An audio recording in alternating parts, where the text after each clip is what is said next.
মনরে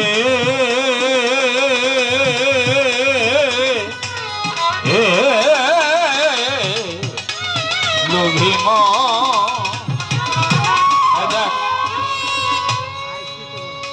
দয়াল গুরু যারে দয়া করে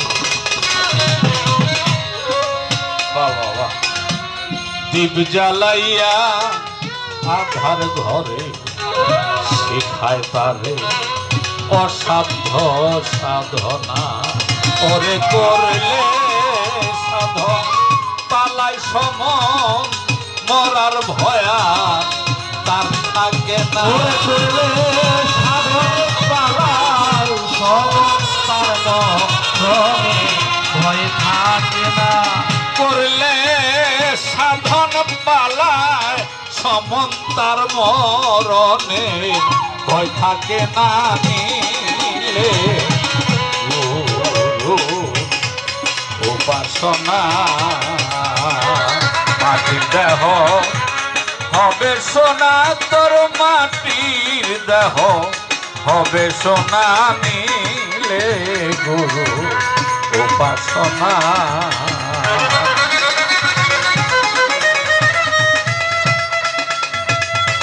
এই গানেও আমার কিছু কইস না এই যে আমার একটা ভেজাল লালাপ আছে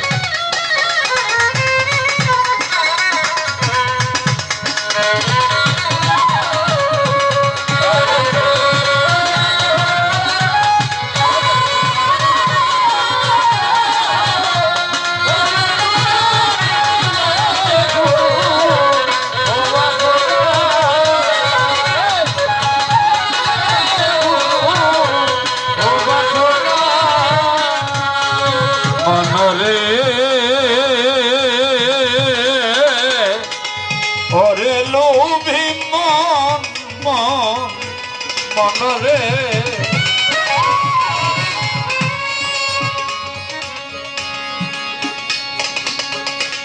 জন্ম নিয়ে মানব কোলে অহংকারে ভুলে রইলে মানব জমে আবাদ করলে না ওরে গুরুর দয়া না হইলে সূক্ষ্ম বৃক্ষেও ফল ধরে না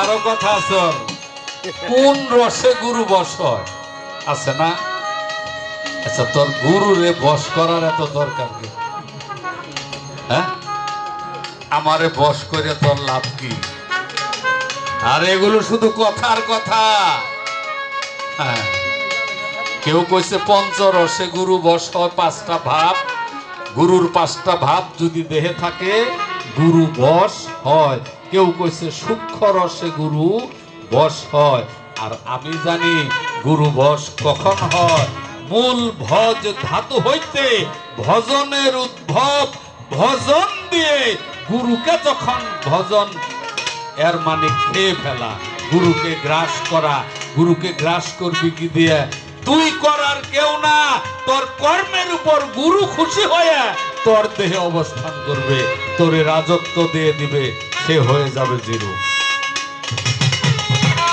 জন্ম নিয়া মানব কোলে অহংকারে ভুলে রইলে মানব দেহ আবাদ করলে না ওরে গুরুর দয়া না হইলে সুবৃক্ষেতেও ফল ধরে না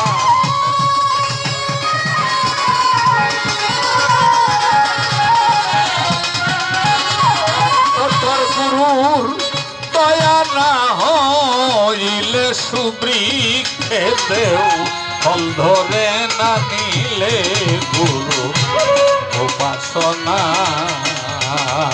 মাটির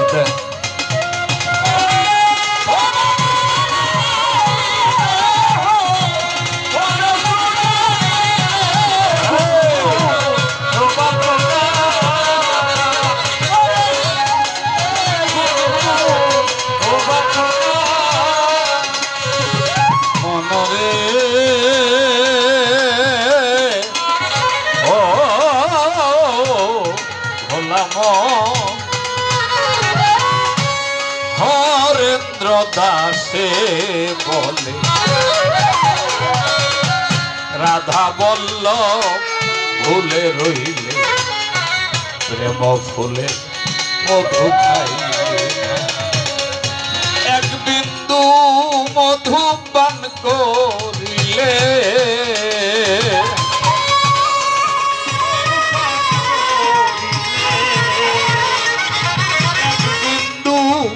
মধু পান করিলে কামজালা দেহে রয় না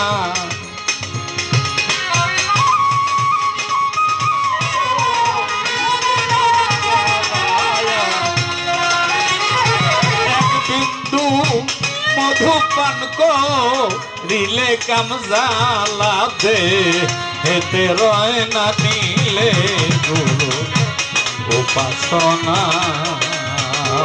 মাটি দেহ হবে সোনা তোর মাটির দেহ হবে সোনা নিলে গুরু উপাসনা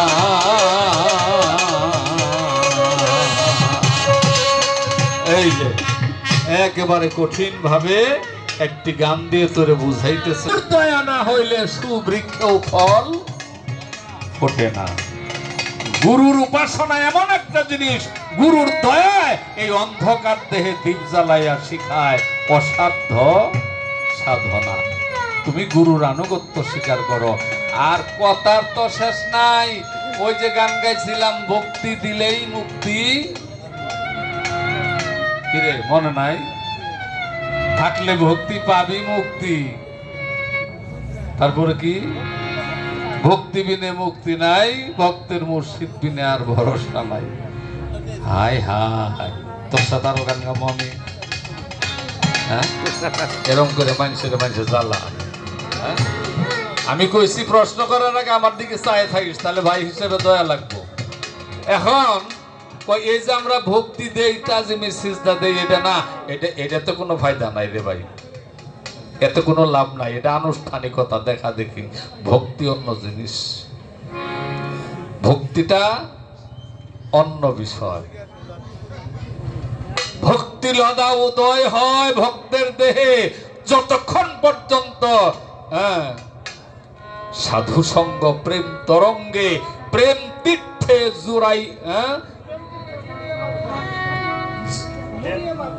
জড়িয়ে মাথা, গুরুকল্প তরু জড়িয়ে ধরো ওরে আমার ভক্তিলতা।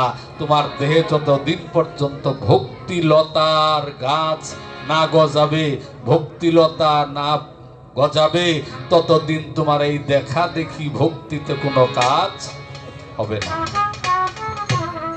ভক্তিলতা ভক্তের হৃদয়ে জন্ম নেয়, এটা হলো আত্মার আত্মহতি, নিষ্ঠা ভক্তি। আচ্ছা, আরেকটা কথা কই, আপনারা কি রাগ করতেছেন? আমার এত পেশাল পাড়াইতাছেও আমি করবো কি? আচ্ছা, যদি আল্লাহর উপরে আপনার ইমান থাকে, গুরুর কথা বাদ দিলাম, এখন এই পৃথিবীতে এমন কোন জায়গা আছে পাপ করার? কথা বলেন না। হ্যাঁ, তাহলে পাপ করেন কেমনে? যখন করেন তখন আর আল্লাহর কথা মনে থাকে না, তখন খালি ভাবুন যে কোনো মানুষ নাই, কেউ দেখবো না, যা ইচ্ছা তাই করে ফেললাম। কিন্তু এই মহাবিশ্বে অন্ধকারে আলোতে মাটির নিচে, সাততলা জমিনের নিচে, সাততবক আসমানের উপরে যেখানে যা হয় কেউ না দেখলেও তিনি, তাহলে তো পাপ করার জায়গা নাই। তোর যদি খালি বিশ্বাস থাকে সুবহান চান অন্তর জানি, আমি বাংলাদেশের পৃথিবীর যে কোনো প্রান্ত থেকেই যা করি এটা আমার দয়াল দেখে, তাহলে আরো পাপ করার রাস্তা আছে? এটা ভক্তিলতার একটা শাখা। তুই তো মনে করো আমার বাড়ি মুখখানে, আমার মুর্শিদের বাড়ি মুখখানে, আমি কি করবো, মুর্শিদকে দেখবো, এইটা তোর ভক্তিলতা জন্ম নেয় নাই। দেহাদেহি ভক্তিতে কোনো ফায়দা হয় না। বুক ঘষাঘষি করতে করতেও লুম উঠে গেলেও গুরুর ফায়েজ পাবি না। কিন্তু এমন একটা সময় আছে, দয়াল যদি তোরে ভালোবেসে কাছে তখন তুই এলেম প্রাপ্ত হবি। এই কালবের নিচে তাহিয়াতুল মাকতুম, এই মুকাম এই মুকামে গুরুর এলেম থাকে, গুরুর কালবের সাথে তোর কাল যখন একত্রিত হয়ে যাবে, তখন এই মুকাম থেকে তুই এলেম প্রাপ্ত হবি। এটা হলো সেনার এলেম, কাগজের এলেম না। তোর যথেষ্ট জবাব দিবার চেষ্টা করেছি, সামাদ আমার আর কষ্ট দিস না। আমি একটা গান গাই, তা আমার তো আসলে পাগলা মানুষ, এখন আমার মন চাইতেছে, আমার যে গানটা গাওয়ার মন চাইতেছে আমি গাই। কোন পালায় গেল, তোর পালা না আমার পালা? আমার এত বায়নারও দরকার নাই, পালারও দরকার নাই, আমার মন চাইতেছে আমি গাই।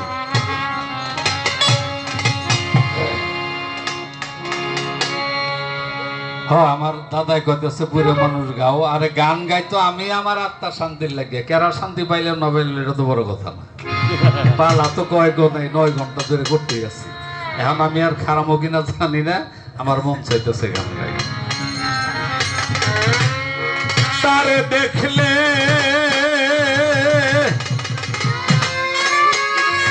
জোড়ায় তাপি তো প্রাণ।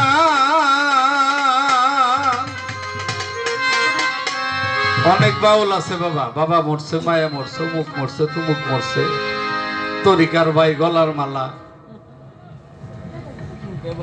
এক আঙ্গুল জায়গা নিয়ে এক ভাই আরেক বাইরে ডাহে শালা, রাগ করে কাটতে ফেলায় গলা।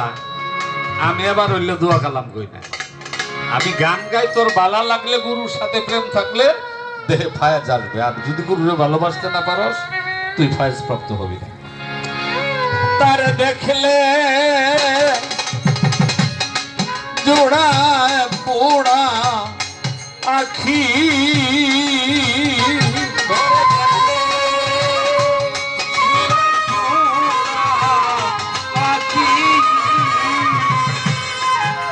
তার দেখলে জোড়ায় পোড়া আখি না দে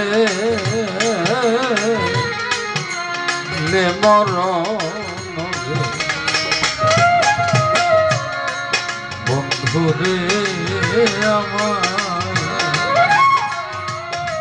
প্রশ্ন আসতে পারে, আপনি কি দেখেন না এই যেখানে সুবহানচানের ছবি আছে, সুবহানচানের ভালোবাসার মানুষ যারা, ওরা সব সময় সুবহানচানকে দেখে, দেখে না?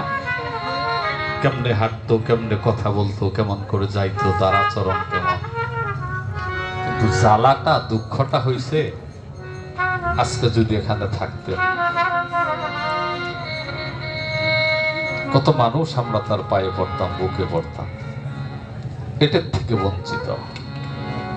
তারা বুকে নিলে যে শান্তি পাইতাম, পাগল করে যখন ডাকতো যে শান্তি পাইতাম, এই ডাকুই তার নাই। উনি আসছে, উনি দেখতেছে।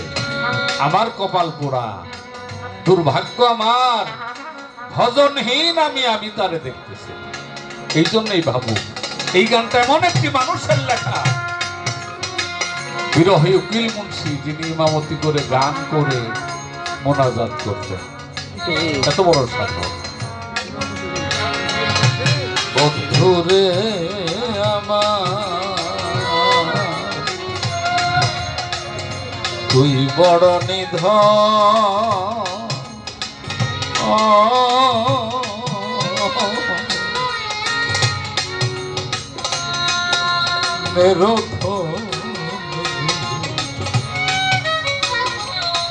বন্ধুরে আমার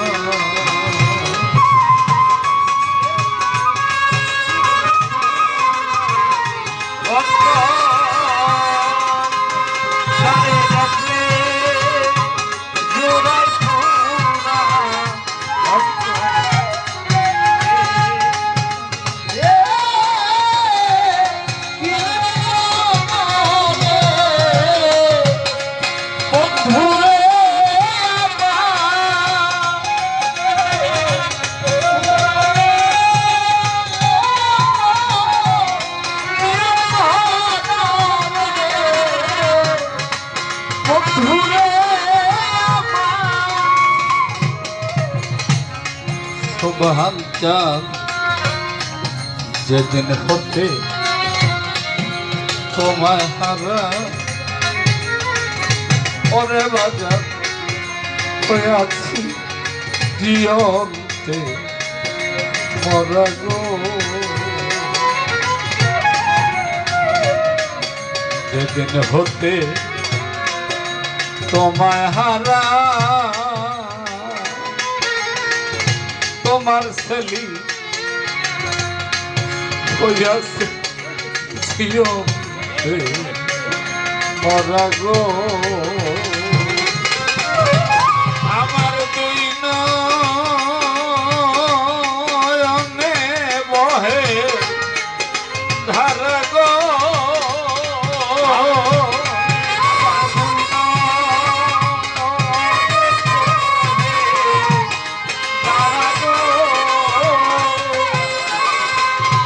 ভক্তের দুই নয়নে বহে ধারা নাকো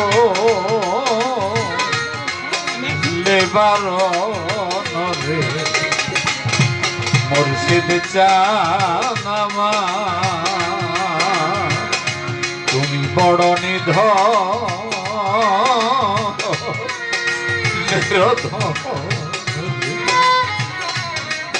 বন্ধুরে আমার।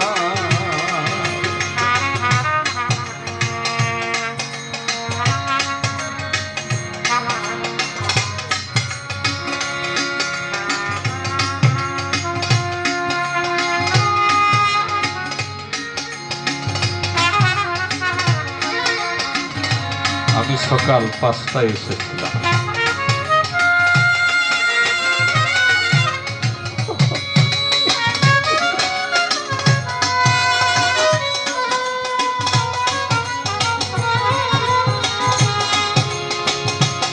সকাল 5টায় এখানে এসেছি, সবাই ঘুমিয়ে বাড়িতে আসার পর ওই যে আমার মা শোভান চানের সহধর্মী দৌড়ায় আসে আমার শোয়ার ব্যবস্থা করে দিল, আমার মাথায় হাত দিল, হাত তোলাইল। আর তখন নিজেকে বুঝাইলাম যদি তো মা, এটা মায়ের স্বভাব, মা আর বাবা শুধু সারা জীবন দিয়েই যায়, এরা কিছু চায় না।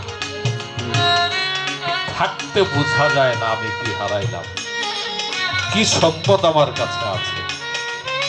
যখন চলে যায় তখন হারে হারে উপলব্ধি হয় আমি কি হারিয়েছি।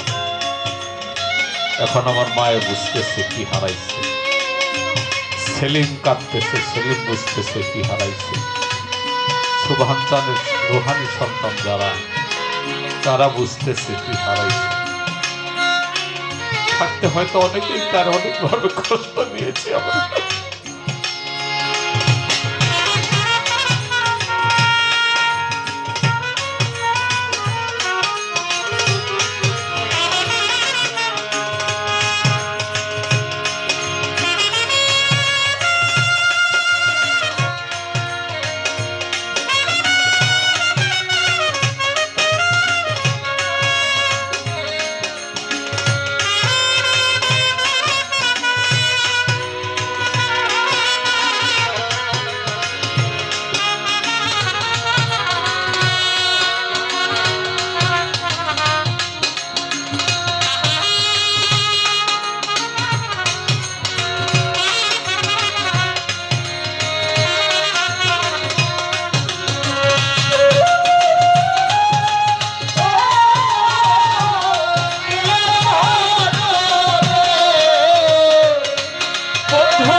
বন উড়ে যায় বাবা, সবকিছু দেখাতে যা, আমাকে দেখা যা।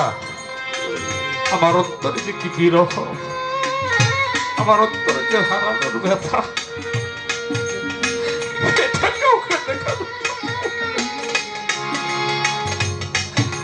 আমি যে কতটুকু ব্যথা নিয়ে কান্না করছি, এটা কাউকে দেখানো। তাই মন পড়ে যা সবাই দেখে সেলিব্রে মনে রাখো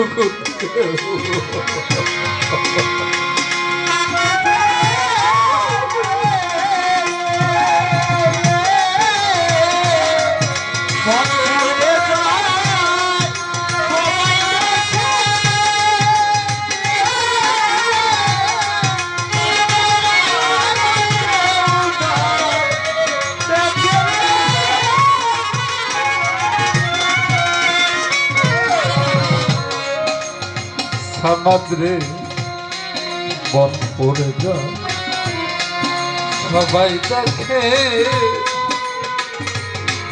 ওরে বন পুরে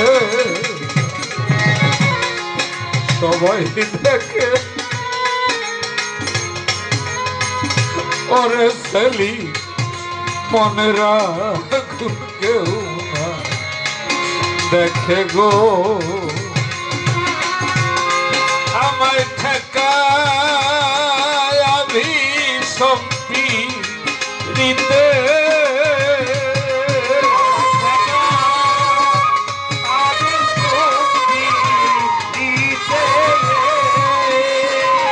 সুভাষ ঠেকা আজিজ বাবা ঠেকা আমি সম্পি দিতে তুই না দিলি দর্শন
হইয়াছে দারুণ বিধি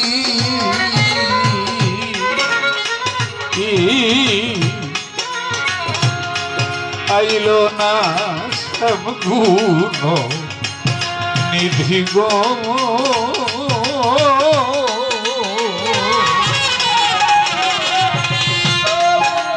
হইয়াছে দারুণ বিধি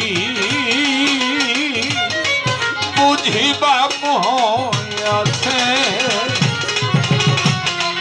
দারুণ বিধি ও হেলাল আইল না সামগুণ নিধি গো কাঙালুকি কাঁদে নির বধি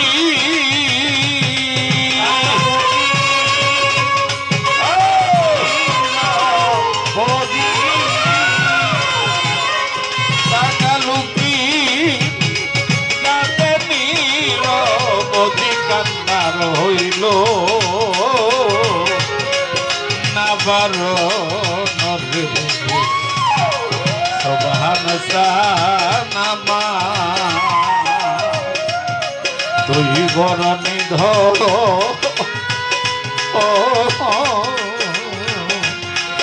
নিরধন গো মুর্শিদ সানামা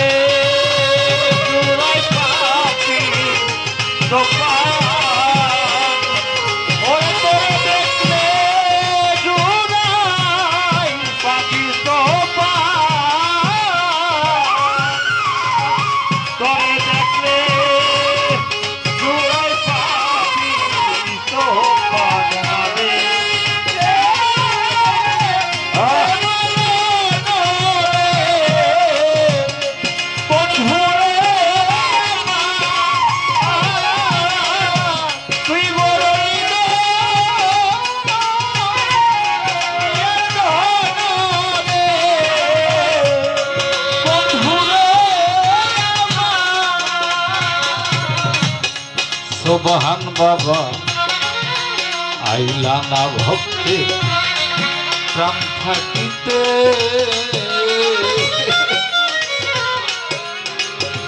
ওরে আমার সীতারা গুলে চিত্তে গো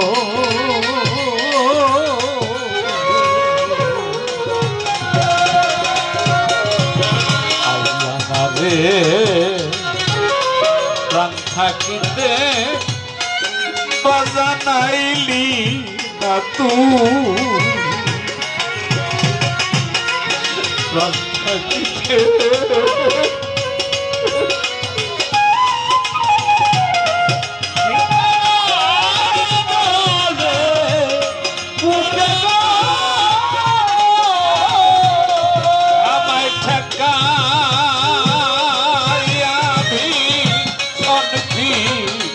রিতে গো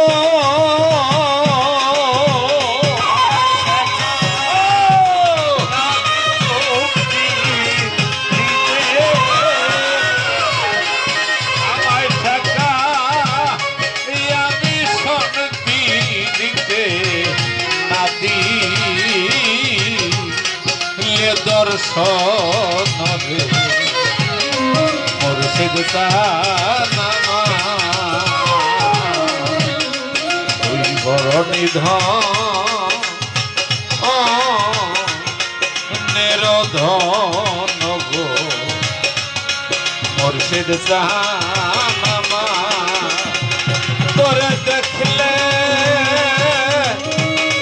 চোরায় তাপি তঙ্গ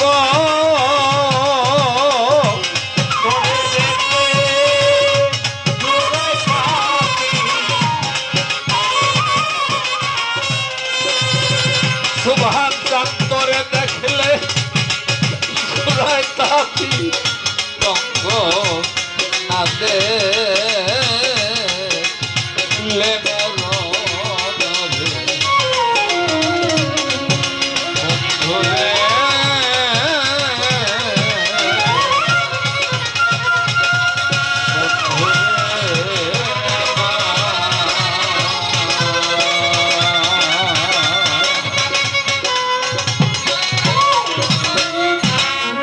রাত্রি 11টা বাজে। তো আমি ভেঙে দিতেছি না, আমার অধিকারও নাই। তবে আমি গান কর্তৃপক্ষের কাছে অনুরোধ করি, আবেদন করি, আমাদের প্রতি একটু সদয় সুদৃষ্টি দিলে ভালো হবে। তো আমি আমার ভাই হেলাল সরকার, আমি আগেও বলেছি আমার মনোনীত একজন মানুষ। আমি সবাকে সিলেক্ট করি না, ওই আমার কাছে বড় শিল্পী। ও যেমনই গাক, যার মধ্যে কোনো কৃপণতা নাই, অহংকার নাই, বিনয়ী মানুষ। তো হেলাল ভাইয়ের জন্য তার এই কামনা আমি করি, ভালো শিল্পী হওয়ার চেয়ে ভালো মানুষ যেন দয়াল তাকে ভালো মানুষ হিসেবে কবুল করেন। দোয়া রইল। সকলের প্রতি শ্রদ্ধা নিবেদন করছি। ধন্যবাদ।